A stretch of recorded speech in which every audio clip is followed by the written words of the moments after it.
eh,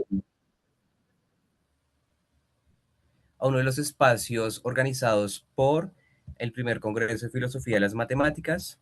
Esperamos que estén asistiendo pues a las demás ponencias, que puedan participar, que el espacio sea constructivo, pero que también sea un espacio abierto al diálogo, a la discusión y a la reflexión en conjunto. ¿M? El día de hoy nos convoca eh, un espacio en donde vamos a hacer memoria y para eso nuestra invitada es la profesora Clara Elena Sánchez Botero. Ella es doctora en Lógica y Filosofía de la Ciencia de la Universidad de Campinas, de Brasil. Es profesora jubilada del Departamento de Matemáticas de la Universidad Nacional de Colombia. Es reconocida en gran parte por sus investigaciones en Historia y Filosofía de las Matemáticas y además en Historia de la Universidad Nacional de Colombia. Entonces, la dinámica del espacio es la siguiente. En un primer momento, la profe tiene aproximadamente 45 minutos, una hora para su intervención y seguidamente daremos un tiempo para intervenciones de los asistentes, ¿vale? Entonces, esa es la dinámica del espacio y espero que sea de su agrado y que sea un espacio bastante nutritivo para todos. Y no queda más que darle las gracias a la profesora Clara Elena por su disposición y aceptar la invitación a este espacio. Y listo, profe, tiene usted la palabra. Muchas gracias. Bueno, muchas gracias por la invitación y por la invitación muy especial que me hicieron, especialmente a Andrés, para contar la historia del programa de Historia y Filosofía de las Matemáticas que se hizo en la Universidad Nacional para la carrera de Filosofía y que comenzó en 1974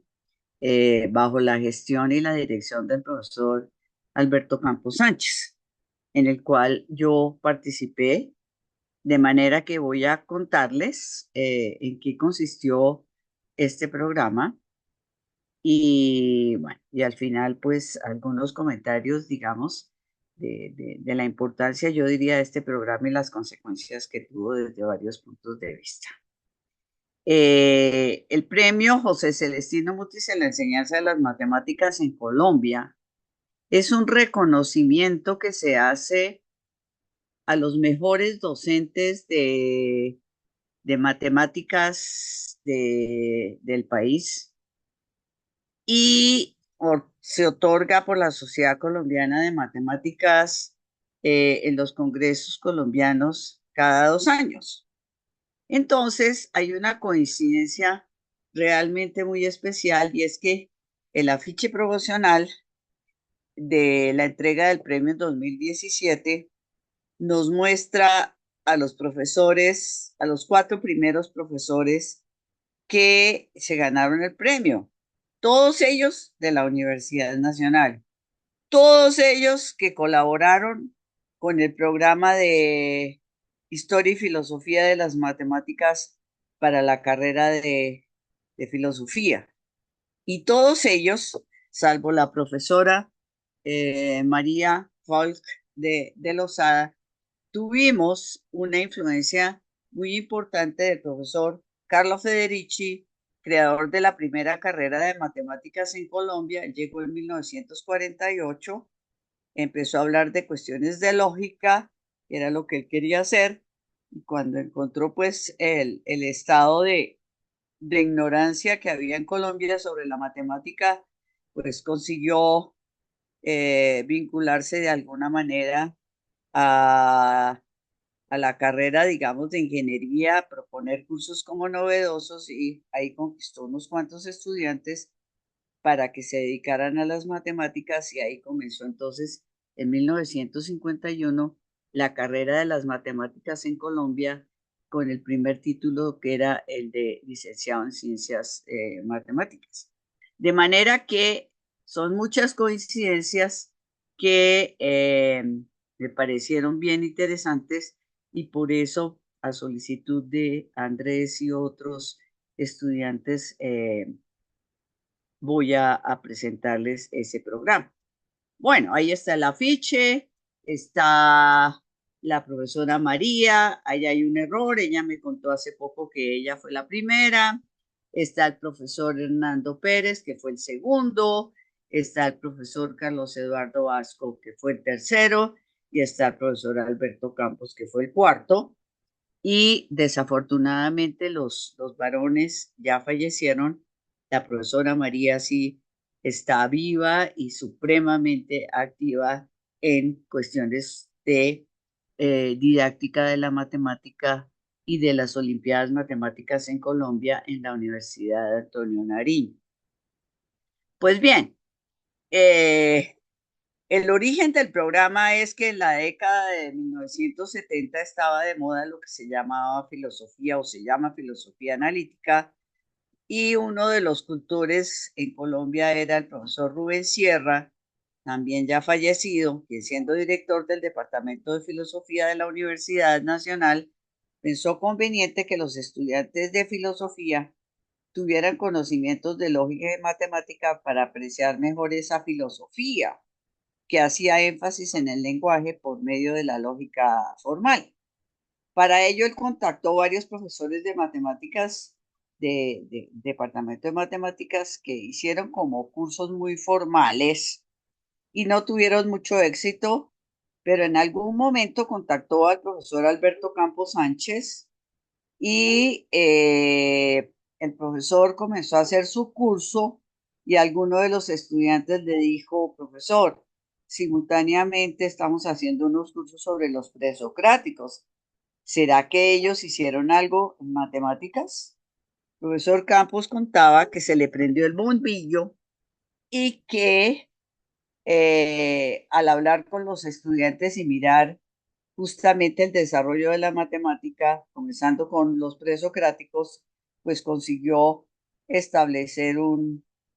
programa que obviamente empezó en 1974, duró, como se los voy a mostrar, hasta 1997, y después sí cambió por diferentes razones que ya veremos. Bueno, este es el profesor Alberto Campos, merece que le dediquemos un poquito a su biografía. Él nació en Garagoa el 24 de noviembre de 1928, realizó sus estudios de primaria en el Colegio San Luis Gonzaga en Garagoa y comenzó el bachillerato interno en el Seminario de Santa Rosa de Cabal, fundado por los padres vicentinos en 1895. El sueño del papá de Alberto Campos, me lo contaba una hermana que me colaboró muchísimo en la preparación de esta ponencia, era que Alberto fuera sacerdote, pero pues él estuvo allá interno unos años y la verdad es que no le pareció que ese era su destino y se salió y se vino para Bogotá, donde unos tíos lo acogieron. Se puso a estudiar, como está dicho ahí en la diapositiva, álgebra y geometría, pues en el seminario no le enseñaban esas asignaturas y se ve que él ya tenía interés en esta área,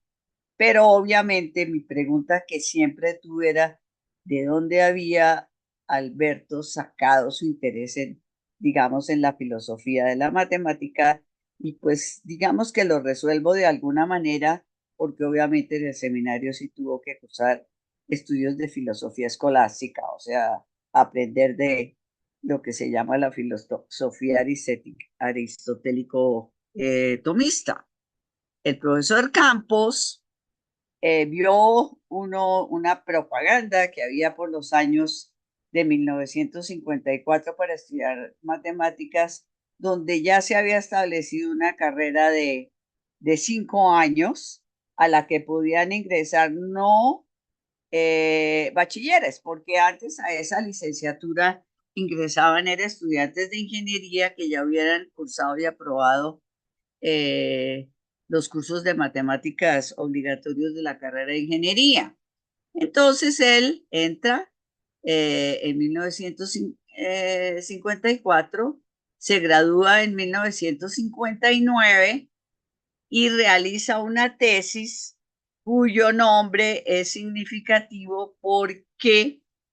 eh, como están ustedes viendo ahí, se titulaba La descripción de la matemática formal de Nicolás Bourbaki. Eso llama mucho la atención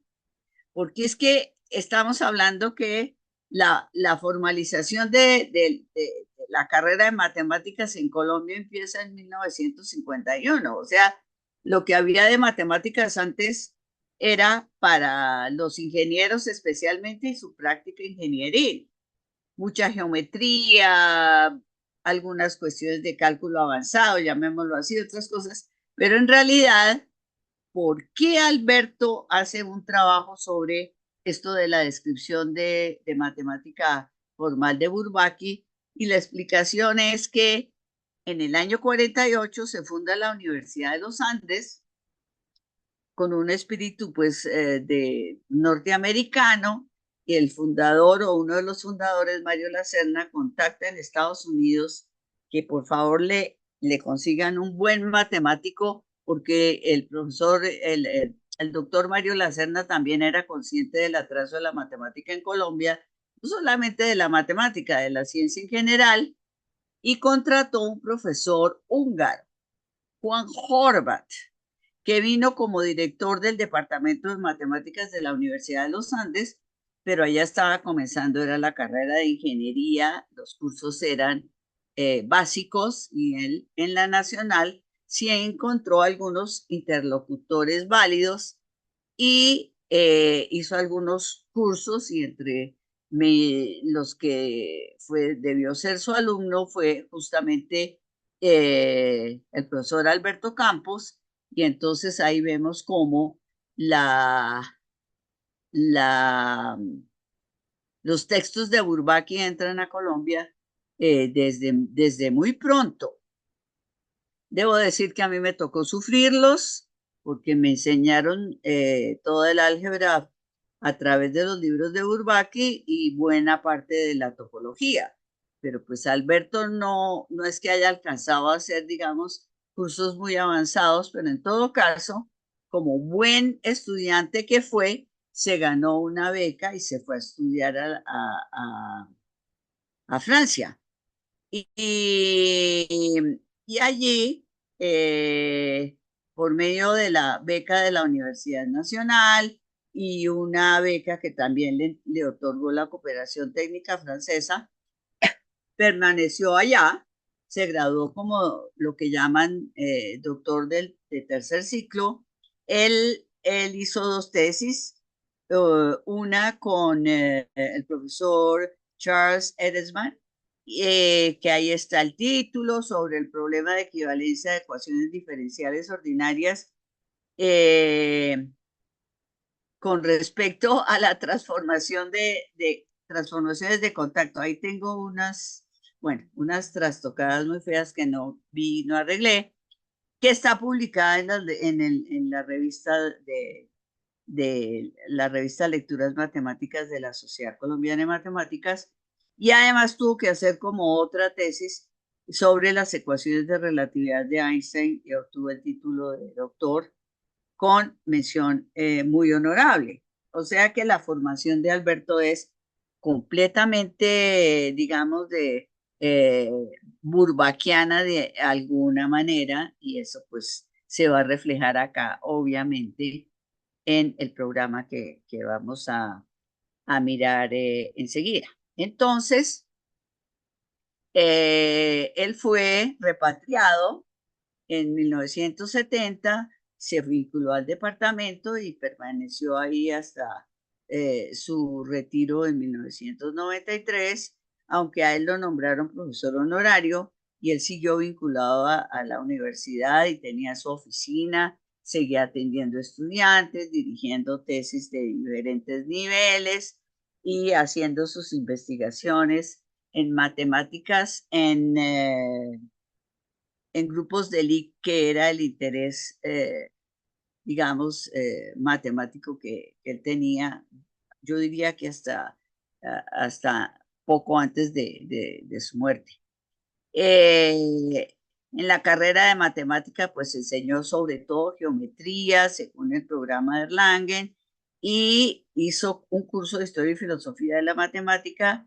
y en el posgrado él enseñó variedades diferenciales y también un curso de historia de las matemáticas al cual yo asistí. Y yo creo que por eso es que después terminé siendo uno de los integrantes del grupo del profesor Campos.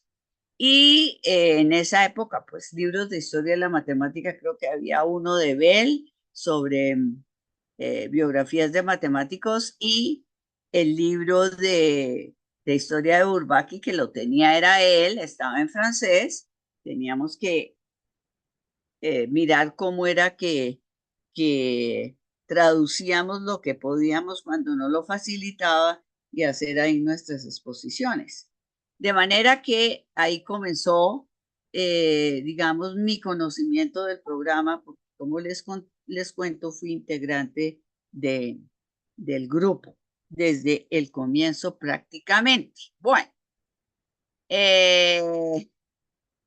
de manera que ese programa que él le presenta a,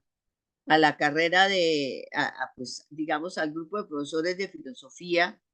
estaba constituido por por cuatro cursos que titularon Lógica y Matemática uno 2 3 y 4. El uno era una introducción a la lógica y a la matemática griegas anteriores a Euclides. El segundo era sobre axiomática y geometría desde Euclides hasta Hilbert y Bourbaki. El tercero era una introducción a la lógica contemporánea y el cuarto era sobre introducción a la matemática contemporánea, como les comento ahí. Eh, pues el primer curso de introducción a la lógica de matemáticas griegas, obviamente comenzaba con con Tales de Mileto, pero hay algo muy interesante en este programa y es que él dice en el primer librito que publicó, estos cuatro cursos son solidarios en el sentido que no puede suprimirse uno de ellos sin echar a tierra todo el plan. En efecto, cada uno tiene una finalidad específica, pero con una noción fundamental en el centro de todo, la del sistema formal. Ahí se ve la formación francesa tan fuerte que recibió él, que era sin lugar a dudas un formalista por excelencia. Entonces, los cursos fueron, como digo ahí, trabajados por todo el grupo. Él hizo una repartición que era 4-3-2-1 para que cada uno de nosotros supiera qué venía del curso anterior y para dónde iba el curso siguiente. Y bueno, algunos de los colombianos, no sé si de los que nos acompañan hoy de otras partes aquí de América, saben quién es Santana Mocus, que fue profesor de matemáticas, que llegó a ser alcalde, llegó a ser rector de la Nacional, fue alcalde y candidato presidencial, y algunos de ellos que se llamaba el Grupo Federici, él pertenecía justamente a esto, un grupo sobre epistemología, pues hizo inclusive posgrado en filosofía ahí justamente en la Nacional. Entonces, con el tiempo, los cambios de los profesores y las responsabilidades que todos teníamos, pues en matemáticas, concursos de matemáticas, tanto para los matemáticos como para lo que se llama cursos de servicios en ingeniería o en economía o en las mismas ciencias humanas en otras partes, pues nos fuimos como quedando en algunos. Entonces el profesor Campos se dedicó a los cursos uno y 2 que ya voy a explicar un poco mejor en qué consistían. La profesora María de Lozada se quedó en el último, que era el 4 y en mi caso yo me concentré como en el curso 3 que era sobre lógica matemática, el único, digamos, técnico, aunque había pues algunos comentarios históricos, era un curso realmente técnico. Los otros tres sí eran completamente de historia y filosofía de la matemática. Aquí está, les presento el primer libro que él publicó. Es un libro tremendamente rústico en esa época. quien publicaba los libros de forma supremamente económica era el profesor Yu Takeuchi, importantísimo profesor del departamento, y publica este librito, yo lo voy a llamar librito, en 1978, tiene 173 páginas y contenía los siguientes temas: los pitagóricos, o sea, hablar de Pitágoras y de su importancia, porque son los pitagóricos los que van a hacer matemática por la matemática misma y no solamente la matemática para resolver problemas, digamos, de la vida real. Esa es la importancia de los pitagóricos y eso se va a hacer notar ahí, y su famoso lema de que todo es número o relaciones entre ellos. O sea, el salto cualitativo que se da en la historia de las matemáticas antes de Pitágoras a la escuela pitagórica es enorme y está cargado filosóficamente por el lema que acabo de decir: todo es número o relaciones entre ellos. Después continúa ahí pues aparece una de las primeras crisis, que son la aparición de los números irracionales, y cuentan inclusive que el que contó de la escuela, pues lo tiraron al mar porque eso era gravísimo para ellos. Realmente, al aparecer los números irracionales, pues su filosofía entra en crisis. Primer, primer punto importantísimo de relación entre historia y filosofía de las matemáticas: la filosofía de la escuela pitagórica entra en conflicto con los encuentros de sus estudios teóricos sobre los números, porque si todo es número, pues hay que estudiar qué son los números y qué propiedades tienen. El segundo capítulo de este libro es sobre Zenón de Lea, y también ahí entonces está las famosas paradojas de Zenón de Lea, que son supremamente interesantes, donde se muestra el conflicto entre Parménides y Heráclito. El uno, Zenón de Lea, quería mostrar que los pitagóricos estaban equivocados, porque las paradojas van a mostrar ese conflicto entre el continuo y lo discreto, de manera que yo no me puedo detener en cada uno de estos detalles, pero Zenón de Lea es un personaje interesantísimo con sus cuatro paradojas del movimiento, pero tiene otras también. De manera que todo eso va a ir marcando el desarrollo de la matemática. Luego viene la escuela de Atenas con Sócrates y todos esos personajes que van a marcar la vida tanto a Platón como a Aristóteles, y por consiguiente, por ejemplo, Platón, yo recuerdo que a mí me impresionó muchísimo todo lo que leímos sobre Platón, su concepción del papel que juega la matemática para obtener conocimiento filosófico, y su famosa teoría de las ideas, de que pues todo ya está hecho, y que eso va a marcar también la filosofía de la matemática, yo diría desde ahí hasta hoy, si la matemática se crea o se descubre, porque si uno es de la escuela de Platón, pues la matemática se descubre, porque ya está hecha desde la eternidad. Y con Aristóteles, que no hay, digamos, grandes aportes, por decirlo de alguna manera, a la matemática, pero él sí aporta desde el punto de vista de su teoría del silogismo, porque en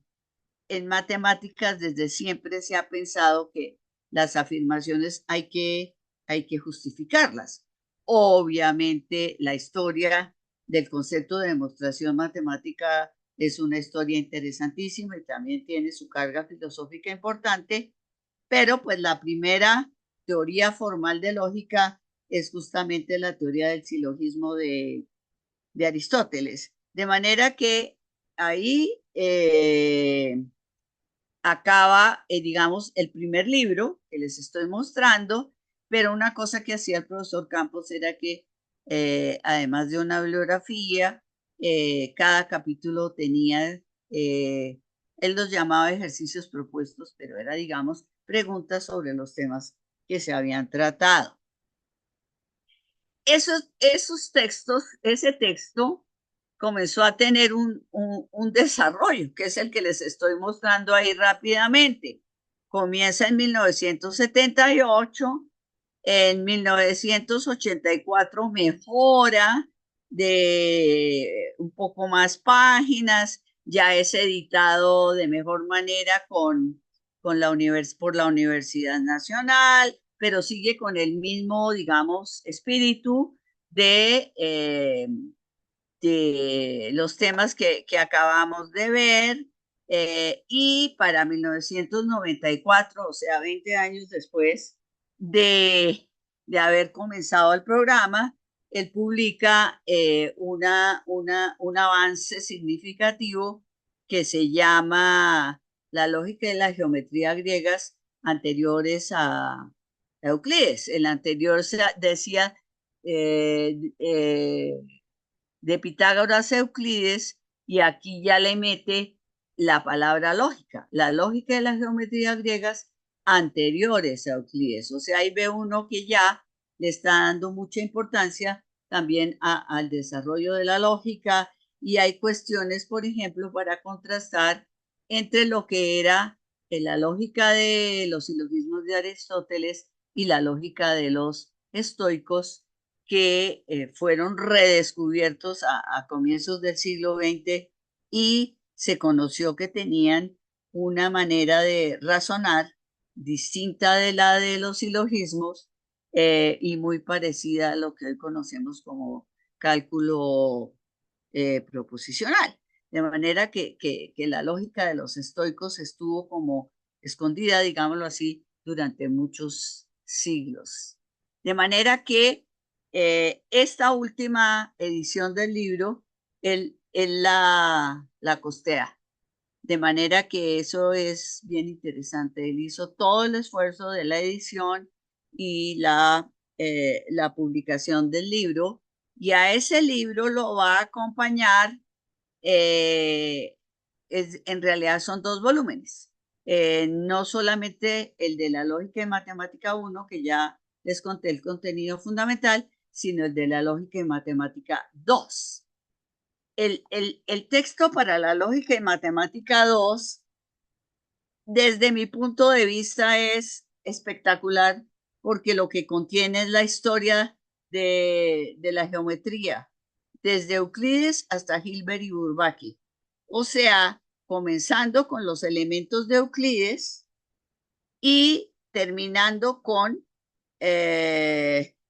la fundamentación que hace los fundamentos de geometría de Hilbert a finales del siglo XIX, y obviamente ya la mirada de Bourbaki en sus textos de los elementos de matemática, que así se llama la obra de Bourbaki. Entonces ya, pues el libro va a tener mucho más contenido, está mejor editado, hay muchísimos detalles de toda la historia de la geometría. Yo no sé si ustedes pueden ver bien en la pantalla de allá, se ve mejor el índice, pero de pronto lo voy a leer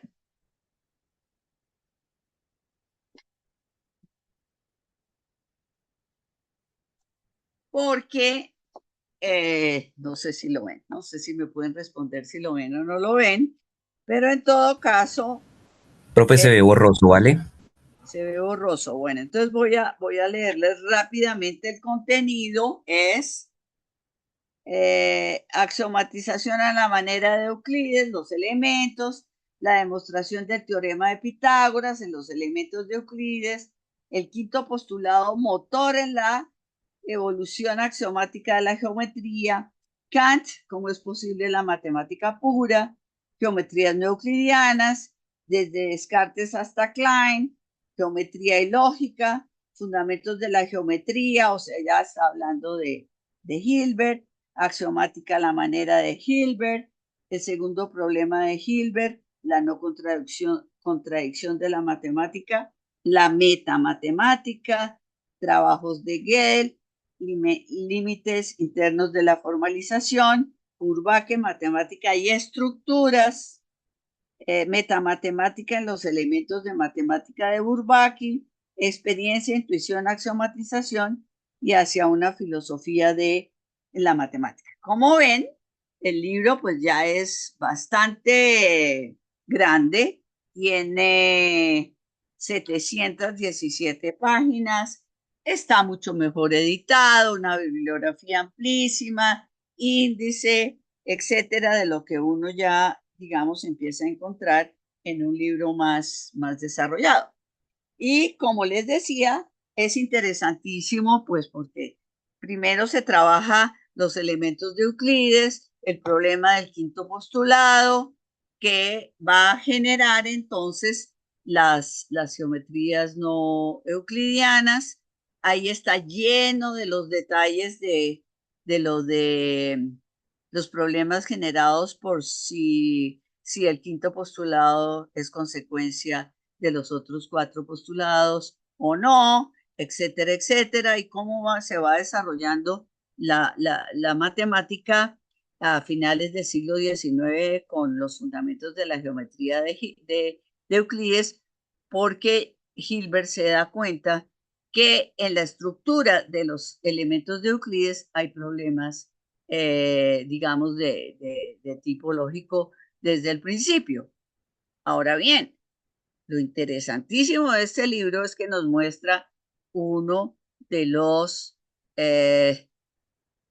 momentos históricos, desde mi punto de vista, más importantes en el desarrollo de la ciencia, que es justamente el cambio del concepto de verdad y por consiguiente en filosofía también. O sea, hasta ahora, siglo XIX, pues la gente pensaba que los teoremas de los elementos de Euclides eran verdaderos, y cuando ya hay tres geometrías válidas desde el punto de vista que son coherentes o consistentes, la pregunta es, ¿cuál es la verdadera? O sea, ahí hay mucha filosofía muy interesante. Algunos autores como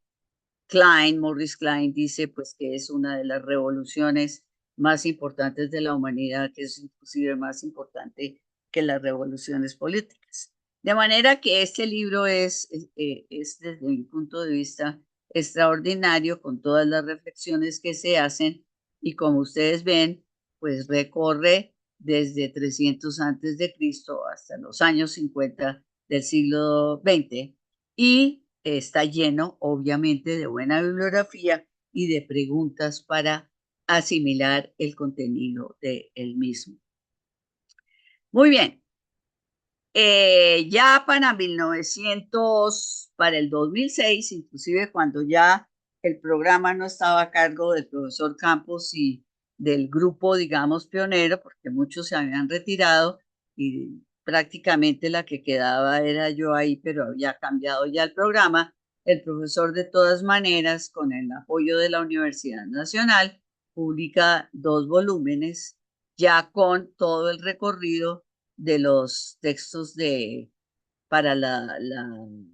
los cursos de lógica y matemática 2, y pues ustedes ven que un tomo tiene 693 páginas y el otro 614, o sea, lo que tiene es mucho más detalles de cuestiones de tipo histórico y de reflexiones filosóficas, de ejercicios y de motivación para quienes los trabajen, para ir conociendo esta historia de la historia y la filosofía de la matemática desde Euclides hasta Hilbert y Bourbaki.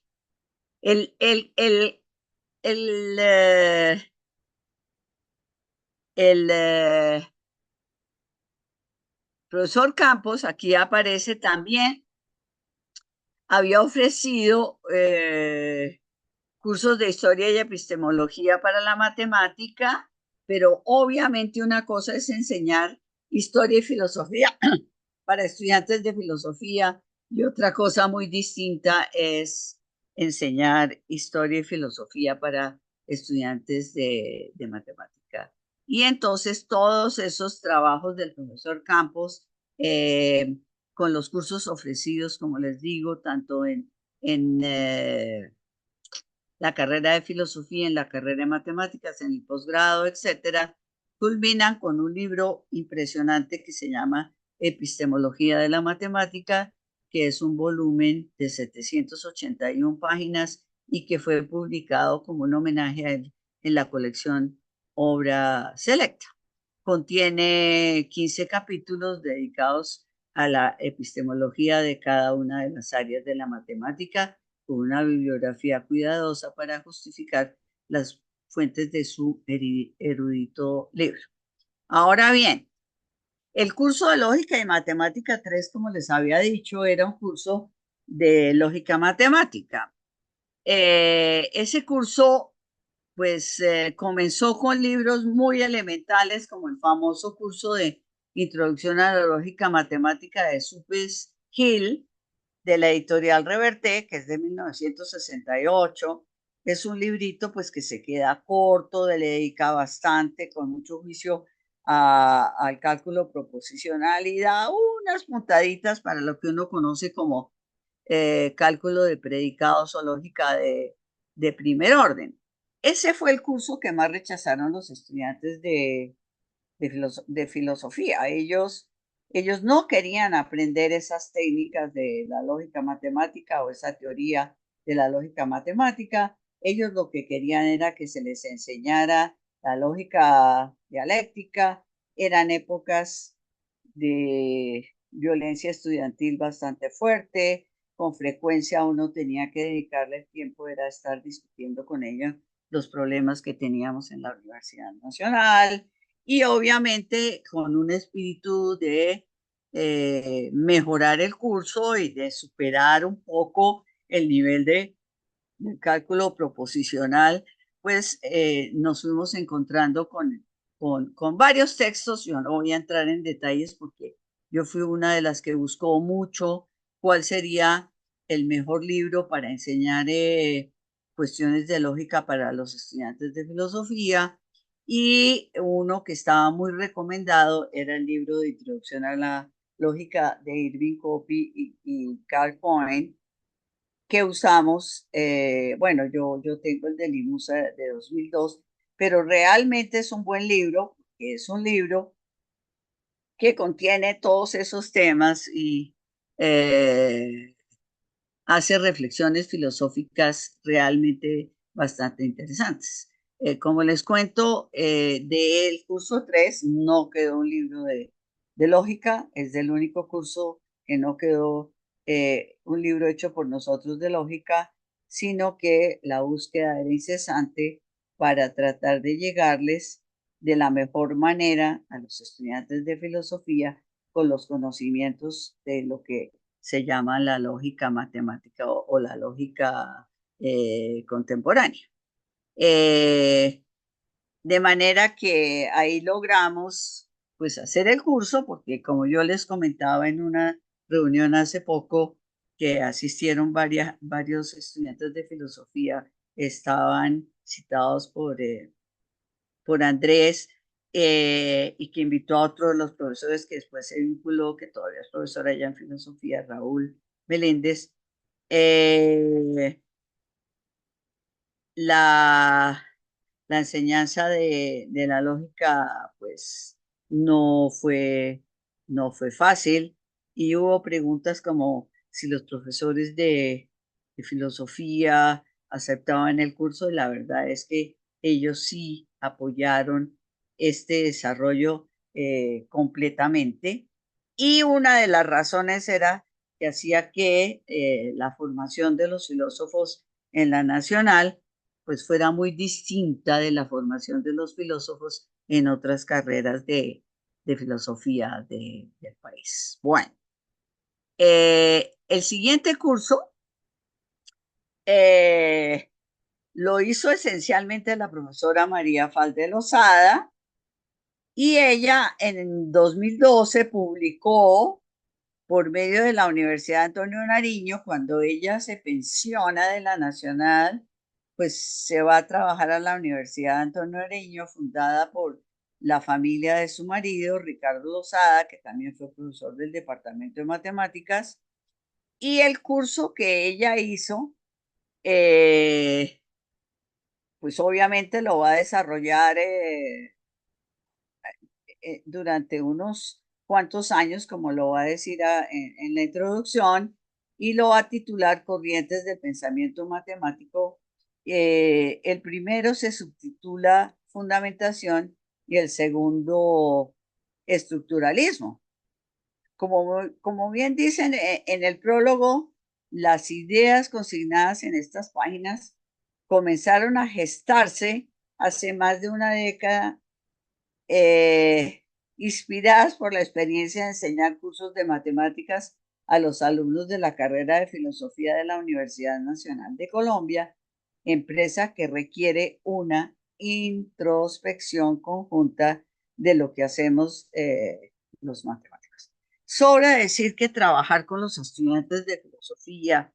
es muy distinto de trabajar con los estudiantes de matemáticas o de ingeniería, porque los estudiantes de filosofía cuestionan bastante, preguntan bastante. No, en un comienzo no era lo que ellos esperaban cuando entraran a estudiar filosofía, encontrarse con estos textos de lógica y matemática desde el primer semestre. De manera que esto fue un trabajo bien interesante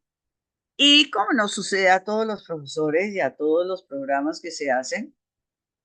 al comienzo no se reconoce, digamos, el por qué o el para qué o yo estoy estudiando filosofía, a mí por qué me toca estudiar matemáticas, pero pues con el tiempo han sido, digamos, valorados de alguna manera y como les cuento, los libros de la profesora María que se consiguen allá en la Universidad Antonio María Antonio Nariño también son realmente excelentes, de manera que obviamente hay borradores anteriores, yo tengo un borrador bastante bueno de lo que ella hizo, no lo encontré fácilmente y por eso no se los presento acá, pero me complació mucho saber que ella había publicado en dos volúmenes muy bien editados el curso en el cual ella se centró. ¿En qué consistía el curso y qué es lo que hay en esos dos tomos? Pues el primero está dedicado a los programas logicista, intuicionista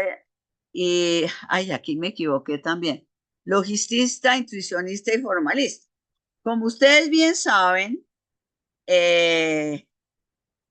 la aparición de la teoría de conjuntos va a generar conflictos filosóficos tremendamente graves en la misma comunidad matemática y conflictos inclusive con la Iglesia Católica, de manera que eso va a resultar en esas famosas corrientes filosóficas con esos nombres, logicista, intuicionista y formalista, que las caracteriza porque los logicistas, cuyos representantes, digamos, más importantes son Frege y Russell, consideraban que al introducir o hacer parte de la lógica la matemática, entonces se resolvían los problemas de la teoría de conjuntos, que ya era reconocida como una teoría nueva, importante y que estaba resolviendo problemas del análisis que no había sido posible resolverlos eh, sin esta, digamos, nueva herramienta. La historia de la teoría de conjuntos también es espectacular. Hay un libro del profesor Gratan Guinness que nos dice el cálculo de la teoría de conjuntos, que se los recomiendo de manera especial. Está publicado en español. Y en el caso de aquí de los, digamos, del curso 4, obviamente hay que hablar de esos problemas de la teoría de conjuntos que está en el primer capítulo que ella llama antecedentes. Luego comienza con el pensamiento de Frege, que además es el creador de lo que llamamos lógica matemática, justamente porque ellos en esa época, a partir de Boole, que es el primero que axiomatiza los silogismos de Aristóteles, van a reflexionar y decir, nosotros no reflexionamos los silogismos, nosotros reflexionamos, argumentamos de otra manera. Y ahí surge lo que se llama la lógica matemática, con sus dos ramas, digamos, iniciales, que son el cálculo proposicional y el cálculo de dedicados. Y como les decía, nace también lo que se llama la escuela logicista, que quiere hacer eso, y el ejemplo es de tratar de hacer eso, es el que hacen Russell y Whitehead en su famosísima obra Principia Matemática, que pues tiene características como que en la página 1000 demuestra que 1 más 1 es igual a 2. ¿Eso qué significa? Que tuvieron que primero comenzar por toda la parte de lógica que iba a permitir las demostraciones rigurosas que ellos querían, pero obviamente ese programa va a tener fallas justamente porque el axioma del infinito pues no les va a funcionar como ellos hubieran pensado. Esa teoría de conjuntos que lo que hace es trabajar en acto el infinito, porque Aristóteles había hablado del infinito y había dicho que había dos tipos de infinito, el infinito potencial, que era el que se veía y que tenían que aceptar el infinito por los números naturales, donde cuando yo llego a un número siempre puedo pensar en el siguiente y eso nunca termina, o en el concepto antiguo de continuo que decía que una magnitud descontinua si se puede dividir en dos partes, cada una sigue siendo una magnitud del mismo tipo y ese proceso también nunca culmina. O sea, infinito ahí tiene muchas maneras de pensar esa palabra y ese concepto, perdón, pero entonces el rechazo al infinito en acto, disculpen, viene por la filosofía intuicionista de Brouwer, que la va a rechazar, entonces va a construir los números reales de una manera bien particular, mucho más complicada que la que uno haría al estilo, digamos, Cantor, porque lo primero que Cantor tiene que hacer para resolver sus problemas de análisis es resolver a la pregunta, ¿qué es un número real? Y eso es también un tema que se va a trabajar a través de todos estos cursos. Esa pregunta de qué es un número, pues hay que resolverla. Se resuelve primero, obviamente, también a finales del siglo XIX, que ese es un problema. Los problemas del siglo XIX son responder a la pregunta qué es un número, y el primero que quieren resolver es que es un número irracional. El primero que da una sugerencia es Weierstrass y después va a ser justamente Cantor. Pero entonces, como les digo, al rechazar el infinito en acto, pues surge lo que se llama la filosofía intuicionista de la matemática de Brouwer. Pero también surge entonces otra escuela, que es la famosa escuela formalista de Hilbert. Él ya había dado sus puntadas con la lo que se llama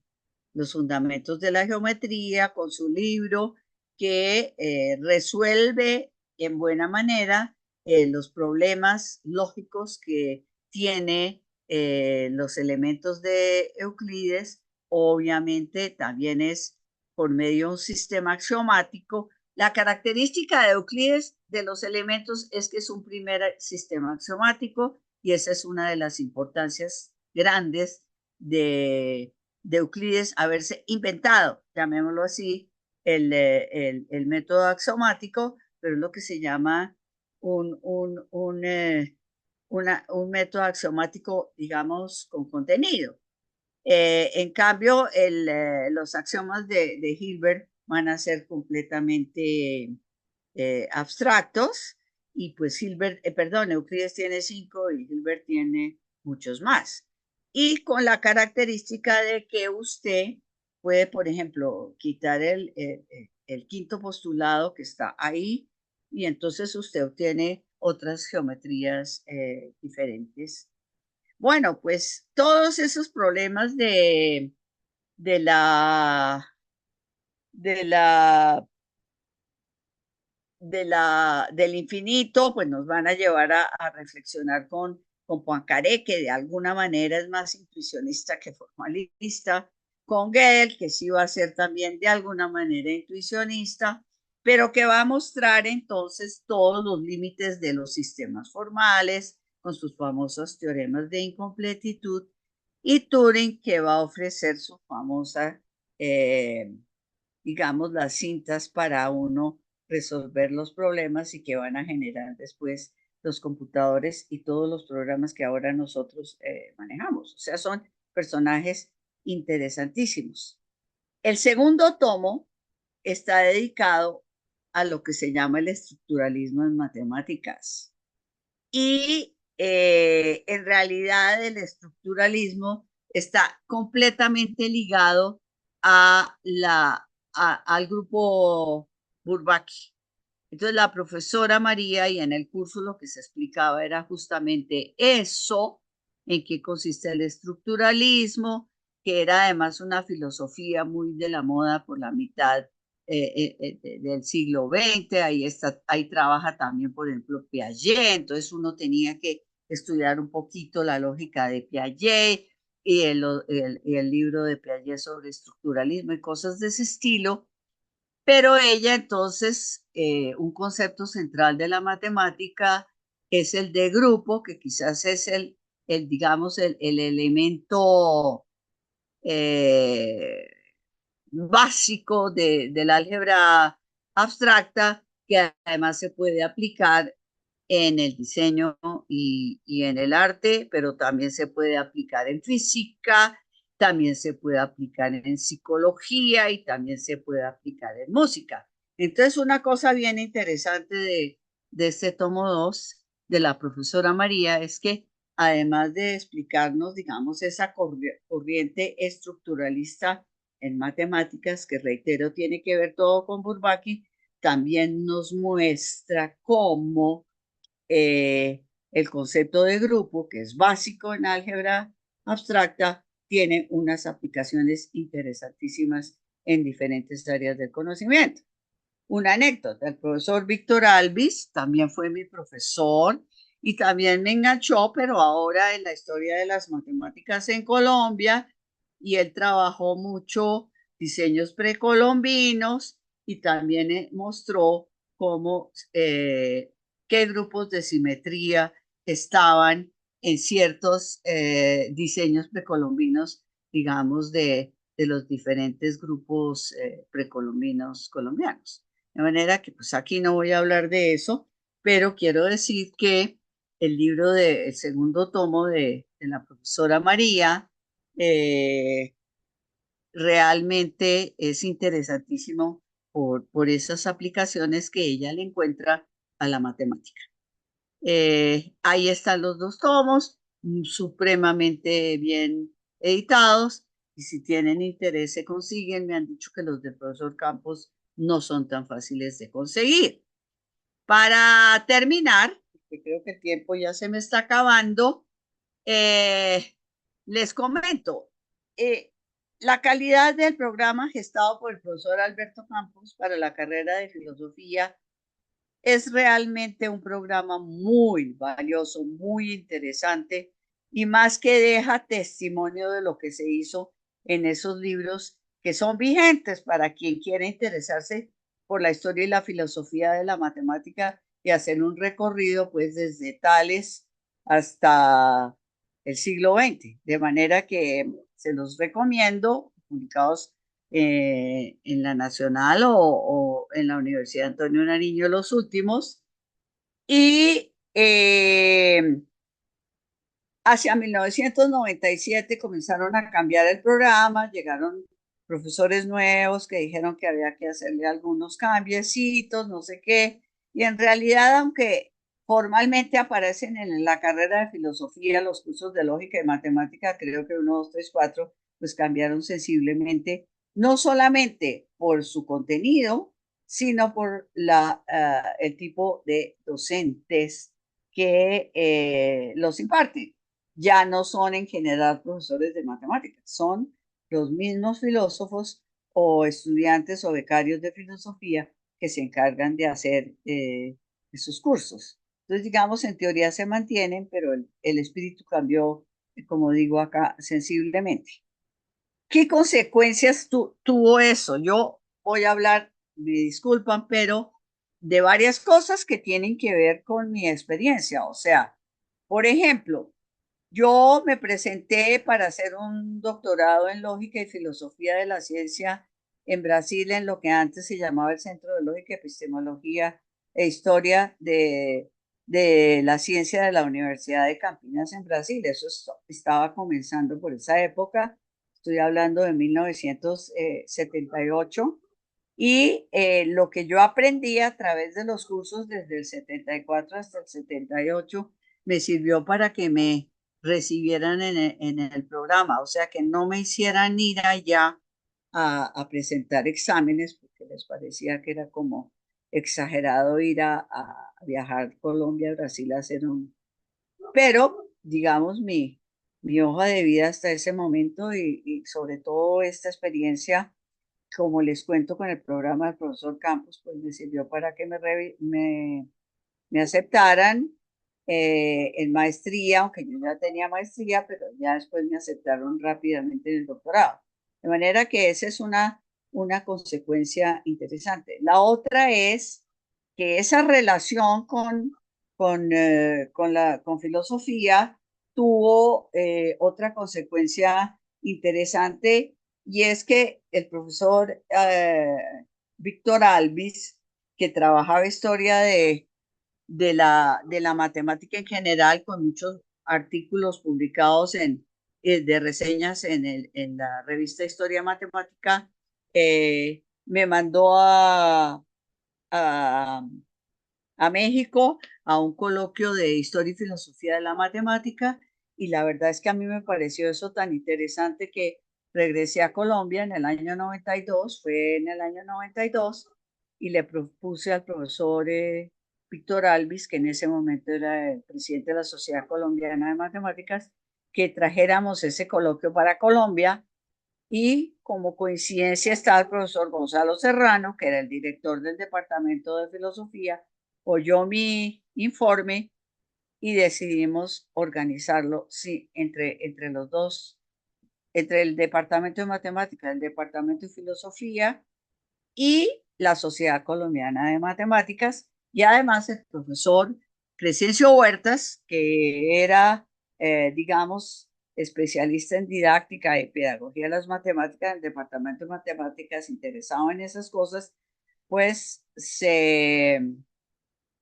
nos pegó al programa y entonces organizamos lo que se llamó el quinto coloquio internacional de historia y filosofía de las matemáticas y primero de pedagogía. De manera que, como eso eran temas realmente novedosos fuera de la carrera de filosofía, pues entonces trajimos profesores de nada más y nada menos que el profesor Gratan Guinness de Inglaterra, varios profesores españoles como Javier de Lorenzo o Vega Reñón, el profesor que había organizado lo de México, el profesor, ay, ya voy a decirles, de Brasil vino Viratán D'Ambrosio, disculpen, que había creado allá también en Campinas una maestría en enseñanza de las ciencias. Recuerdo que el profesor Carlos Vasco, que yo era una de las organizadoras ahí más, me dijo, Clara Elena, si vienen 50 personas, démonos por servidos. Pues les cuento que no vinieron 50, fueron 300. Se sentaban en las escaleras del edificio de sociología, estaba recién arregladito, con todos los temores de los problemas que podría haber en la nacional, pero afortunadamente pues no tuvimos ningún, ningún problema. Eh, y otras historias de consecuencias es que un profesor de derecho que asistía por pato, perdón que lo diga así, al curso de historia de la geometría, que me tocó en un momento dado, a él le fascinó lo que estaba sucediendo ahí y después a él lo nombraron en, en esto de derecho. Bueno, se me está yendo la onda, me siento que el tiempo se me está cortando. El cuento es que nosotros hicimos entre el profesor Jairo Iván Peña de Derecho, el profesor Gonzalo Serrano de Filosofía y yo, cursos para jueces y magistrados. De manera que eso fue interesantísimo, o sea, esos cursos que nos formaron a los tres, nos llevaron después a hacer cursos de lógica para jueces y magistrados, de esa primera que fueron bastantes, se seleccionó un grupo y se les hizo ya un curso muy formal de matemáticas. También hicimos cursos entre los tres ya un poco con lo que se llama ahora lógica informal para, por ejemplo, la vivienda para la vicepresidencia jurídica y también fue sorprendente cómo ellos entendieron cómo la lógica matemática, pero pues con lo que ahora se llama lógica informal, que también tiene mucho de retórica, les servía a ellos, dijeron que les había servido mucho. Y la última, digamos, consecuencia de todo esto es que en el 2009 se creó una maestría en enseñanza de las ciencias exactas y naturales en la Universidad Nacional, porque las carreras de las licenciaturas se dedicaron mucho a cuestiones de pedagogía y de didáctica y descuidaron de alguna manera el desarrollo, digamos, o el aprendizaje de las ciencias y el contenido. Entonces, la Nacional decidió apoyar con esos famosos resultados tan malos en las diferentes pruebas que se hacen en Colombia y sobre matemáticas y lectura y esas cuestiones que todos ustedes saben, digamos, darle mayor importancia a la enseñanza de las disciplinas, pero les cuento que todos los estudiantes hasta hoy en esa maestría deben incorporar un capítulo sobre la historia de y los obstáculos epistemológicos que debe tener el concepto sobre el cual ellos quieren trabajar su trabajo de grado. La mayoría son profesores de secundaria y hay algunos profesores de primeros semestres de universidad. Entonces, esa es la historia de los cursos del profesor Campos y pues muchas gracias por escuchar esta historia y tengo agradecimientos a la familia del profesor Alberto por que me facilitaron mucho de la información de su vida, a la organización de este congreso por invitarme a contar esta historia y a los estudiantes, a los asistentes por escuchar. De nuevo, de verdad, muchas gracias. Si hay preguntas, con todo gusto. Profe, muchas gracias sí, pues por la charla. Creo que es bastante interesante ver lo que ustedes desarrollaron por más de 20 años y que me atrevo a decir que no solo es un gran impacto para Colombia, sino para América Latina, en la medida en que tanto administrativamente como académicamente se vinculan dos departamentos que de manera distante uno puede decir que no tienen relación, pero que cuando uno entra en un proceso de reflexión y de memoria, uno se da cuenta que estas dos áreas pues tienen bastante conexión desde diferentes aristas. ¿M? Eso por un lado. Por el otro voy a hacer dos preguntas máximo por dos cosas. Una por el tiempo y otra porque a continuación tenemos otra ponencia, ¿vale? Entonces, una de las preguntas que nos hacen desde Guatemala es ¿cuál fue su mayor impacto durante los cursos que dictó de lógica en la universidad y por qué le generó gran importancia? Pues a mí lo que más me impactó fue la historia de la geometría y la aparición de las geometrías no euclidianas y todo lo que eso generó, digamos, en el siglo XIX.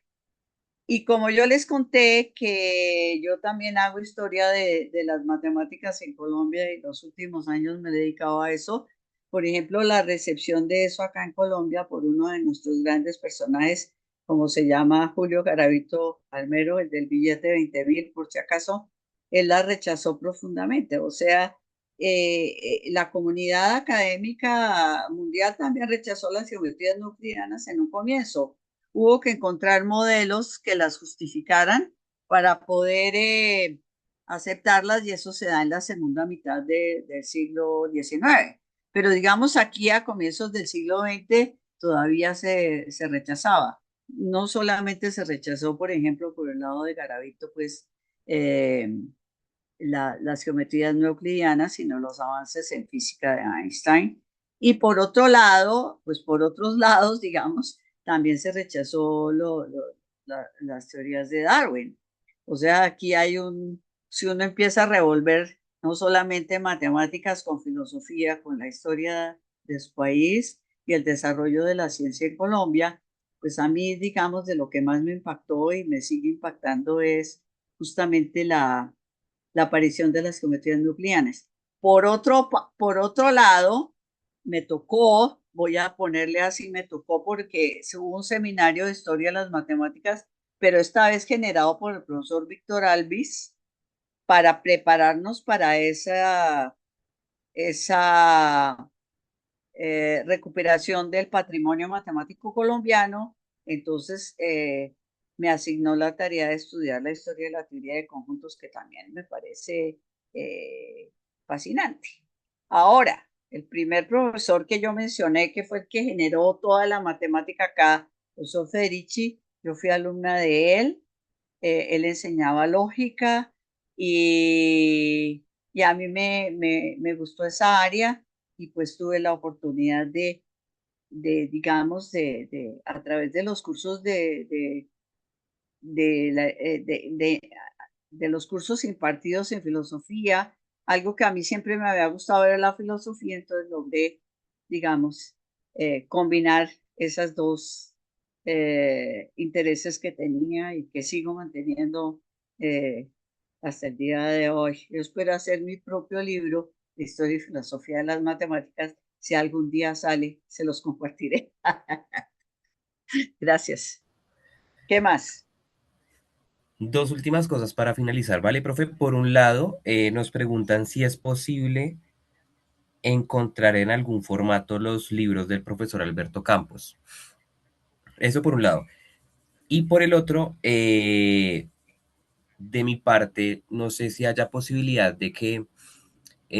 usted y la profesora María Falk de Lozada puedan realizar un producto académico, bien sea un artículo o un libro, que nos permita tener de manera material la historia pues, del grupo de ustedes, para que no quede simplemente en un conversatorio, sino que sea, bien sea un artículo o un libro, que nos sirva como un apoyo material. Pues en este momento no puedo responder por la profesora María, pero puedo responder por mí. O sea, Andrés, quiero decirlo claramente, usted me puso esa tarea y yo la voy a, y yo la voy a,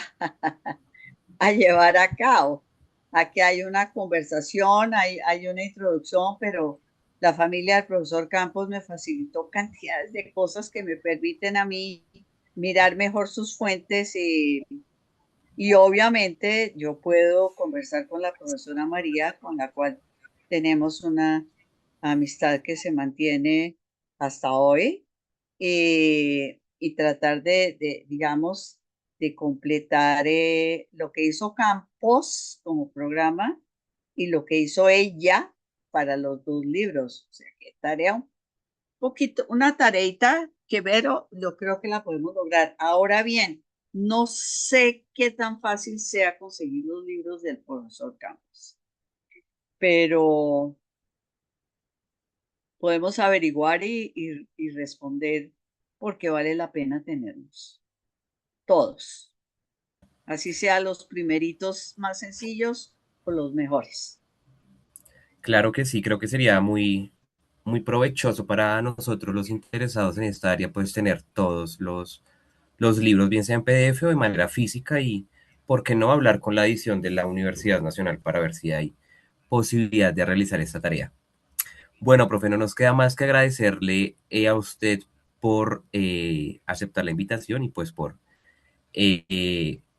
permitirnos conocer esta historia que en cierta medida el tiempo ha dejado un poco atrás, pero que es menester hacer memoria y reivindicar estas conexiones tanto académicas como administrativas. Y muchas gracias a los invitados. Muchas gracias a Gracias, ustedes profe. y bueno, estamos siempre a la orden. Si tienen preguntas a posteriori, también se las podemos resolver con mucho gusto. Claro que sí. Bueno, A continuación, tenemos la ponencia del profesor Germán Muñoz Ortega. Entonces los invitamos para que se queden en el espacio. Muchas gracias.